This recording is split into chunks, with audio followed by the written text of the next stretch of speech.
All right, folks. Professor Renato here from Senpai Jiu-Jitsu, sharing a little bit about our culture. I know Jiu-Jitsu is a brand new sport in many ways, but it's not just a sport; it's a lifestyle, and it's mixed with many other. Actually, I can talk about this now. So let's say the sport of judo. It's an Olympic sport, right? But let's say in the country called Georgia, they have a sport very similar to judo, but it's called chidaoba. They have in a sport I believe Kazakhstan. They have one that's called kurash, very similar to judo. Uzbekistan, they have the Uzbek kurash as well. In Kyrgyzstan is one is called alish. So they have one in Iran as well, and different forms and then I'm saying, sorry, I cut myself off. If you want to be part of the Olympic team, those sports are not, or those form of fighting or forms of wrestling, they are not Olympic. So you would join judo, but depends on how your folk style, right, in your country, maybe similar to wrestling, and then they will migrate to wrestling because wrestling is a Olympic sport, right? So people really come from one sport to the other. And jiu-jitsu is brand new in this matter. Came from judo. It's a different. How you say?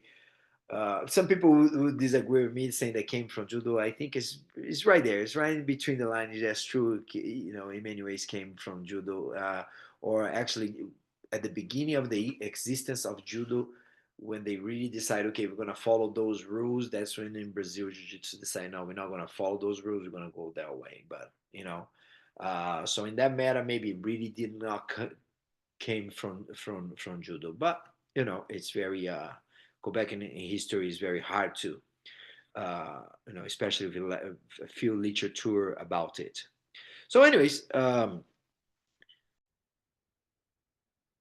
with all that said, there is a very big culture in especially traditional Japanese, I would say, because it came from that, a traditional Japanese martial art, about this concept of the senpai. The senpai is there is two things, senpai and kohai. The senpai is the one that came first, okay? And it's and there is a hierarchy. So the senpais, helps the kohai. The kohai has to, somehow respect the senpai and stuff. Of course, many people used and abuse that. Of course, there are many abuses of that. That's why I think it's very important to balance this and adapt this to today's age. Okay, of course, we're gonna not just forget those who paved the way for us, right? And without any respect, just to go through them, because many paved the way. And jiu-jitsu or any other sport wouldn't be the way it is now if other people didn't have make their job. So I think that is a respect that, but it's a thin line, a very thin line. People sometimes take abuse of that, and I know, and I notice sometimes when the guy just to receive his black belt, and now all of a sudden he feels empowered and a little louder in class, or trying to correct the beginners a little, too loud, I would say, without training. You have to have some sort of training in communications, something that we do here in this gym, on how to approach the student or someone, right? So there is so they already, without even knowing that these exist, the senpai and kohai, um, without even know, they're already trying to impose their power, right? Common thing, but needs to be how you say, needs to be a balance. Of course, the other way around, you can find someone who is totally disrespectful, just got in, and this is anything, right? It's an inner. I would say it's an inner rule, like unwritten rule. You get to a job, you're just starting, unless you took a position that you have more power than anybody else. But if everyone is equal, respect people who were there before, and it's going to come a long way. This understanding of how to say hierarchy is very important and lost in society nowadays. But also very important to do not use and abuse that. So we talk a lot. For example, a few things that happen is you're not supposed to call someone who is higher ranked than you to spar. Like, let's go spar, or in jiu-jitsu, let's go row and let's row. It's very unpolite. In our gym, we say, hey, these exist. You should know. Maybe you don't do this if you go visit another gym, but you can invite anyone here. Be respectful, invite, and if the person says, no, I'm not rolling today, I'm not training today, be respectful. That's all. It's totally fine.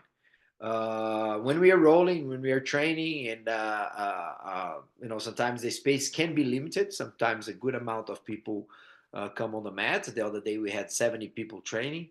Um then you can maybe how you say stumble upon two people that are higher belt than you. And a common sense, unwritten rule is like move away, leave the higher belts alone. Uh, you know, but again, very often here in our gym, if it's easier for the higher belt to move on, because maybe the other match is in a good rhythm, you just move on and maybe just kind of warming up.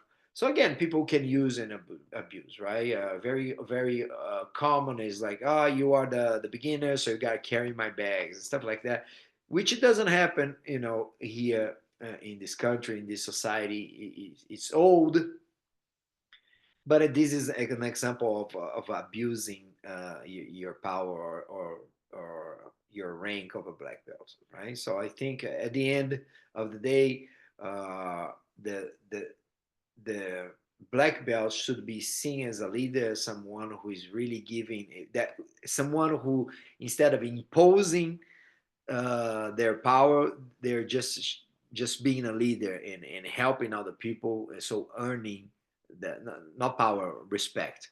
So instead of imposing respect through power or through force, earning the respect. And yes, and people will find out who is who. So again, this is message to all my black belts, not just a sample, but throughout the world, and they're close to 50 now, if not more. uh, be a good person, be fruitful, help out others, uh, being that knucklehead who doesn't help anyone and is very proud of yourself because you're just strong. Yeah, it's not going to help the world. All right, thank you so much, folks.